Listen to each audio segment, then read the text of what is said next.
Fight or flight? Yeah, sure, yeah. So as long as there's a homeless person or a person that's that's deprived and abused, perhaps, I'm not safe. And this is something no one really thinks about. And no one's safe in this system in general because it divides everything up. Because there's always the haves and have-nots due to the system. Because there's always edges in the system. There's manipulative edges that certain groups can gain. It's inherent. It's inherently corrupt, basically, is the way I would describe it. So in order to combat that, say, someone that's going to rob you and hurt you, which is simultaneous to combat the corruption of a ruling elite, it's my opinion, you have to start altering the environment and altering the consciousness of the people. And to do that, people have to realize that they have to start contributing to the world at large in more of a communal sense. It can't be all a selfish mechanism. It can't be survival of the fittest. It can't be, like the old Adam Smith free market ideology of, you preserve yourself and everyone does things for themselves, and therefore society will work out as a whole by some invisible hand, which is what he used to claim. And I'm not putting down Adam Smith. There's a lot of things good things that he did say. I'm just using that as an example because he's one of these fathers of this free market system. And it's also related to all other forms. Yeah. It's not just the free market. People think I'm just attacking capitalism. I've been working on this concept called the Zeitgeist movement, which is an attempt at a grassroots, conscious awakening, environmental shift for literally the species, as ambitious as that might sound. You tend to find most movements are politically oriented, they're regional, they're specific to certain things. I've yet to see something that really would attempt to unite humanity, and especially with an actual tangible train of thought, not just, hyperbole of idealism. So after the first film came out, everyone asked me, well, what do we do about these issues? What do we do about these problems? And I thought about it, of course, myself. The first film doesn't give much of an answer to anything like that, except at the very end, when I talk about consciousness in general, the need for people to realize how they're interconnected. Very quickly, I denote that through a few different personalities at the very end, which I actually pick up with in the new film. Through my research, as I was approaching the new film, I discovered was a man named Jacques Fresco and a project called the Venus Project. Jacques Fresco is about 92 years old now. He's been working his entire life thinking about social design, thinking about something that you typically never hear about, where you actually design society to benefit society, as opposed to this kind of environment we're in now, where everything is just kind of a free-for-all with different levels of differential advantage. Everyone wants to sell something.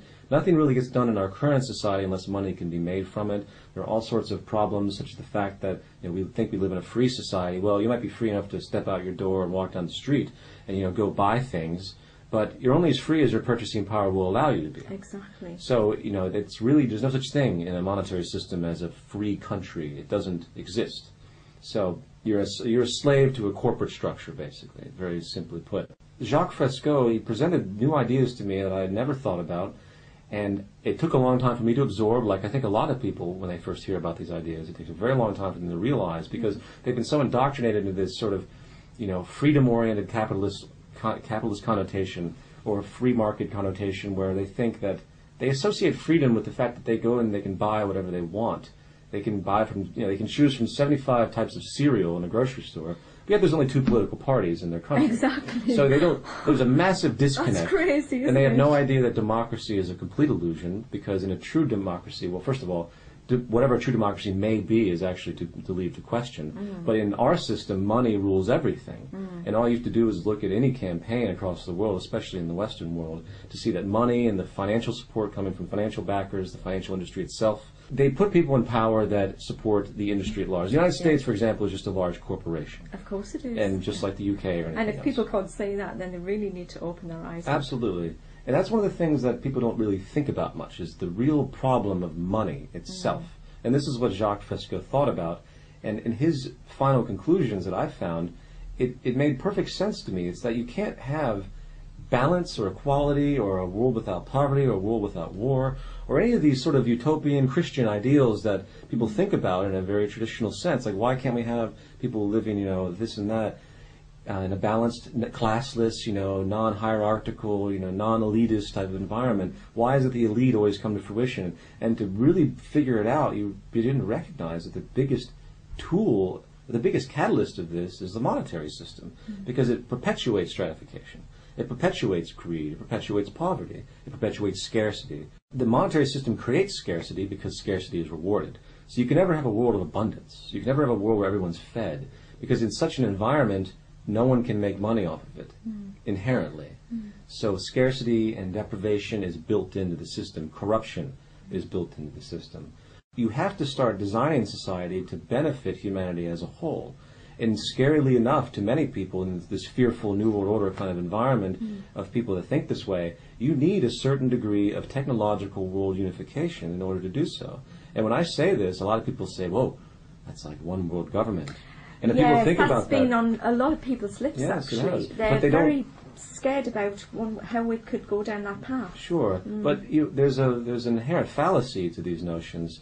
You need world unification basically because the highest optimization of utilizing the planet would be an organization worldwide. So you have to move past this and realize that resources are really what's important, and until we utilize the resources and utilize our intellectual creativity, which is what creates technology, which is really what everything is in regard to what helps us on a very utility-based level. You have to have people realize how they're interconnected symbiotically, and then simultaneously realize that everything is emergent and changing. And those are two things that people don't recognize. The arrogance of religion is such where people believe they're separate, they believe they're special, they think that they're different for some reason than a bug or something. And the reality is there's no difference whatsoever. But this is what they've been taught, and this is our primitiveness that perpetuates. It keeps us divided, keeps us separated from nature.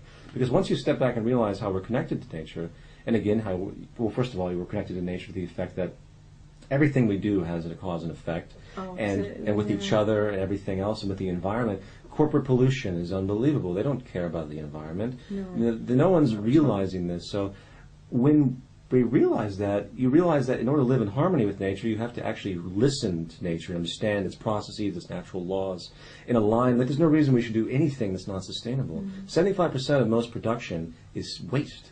So to make anything, there's so much waste involved. Not to mention, for example, a computer is made out of materials that are only durable to the extent that the market system will allow for them to maintain market share.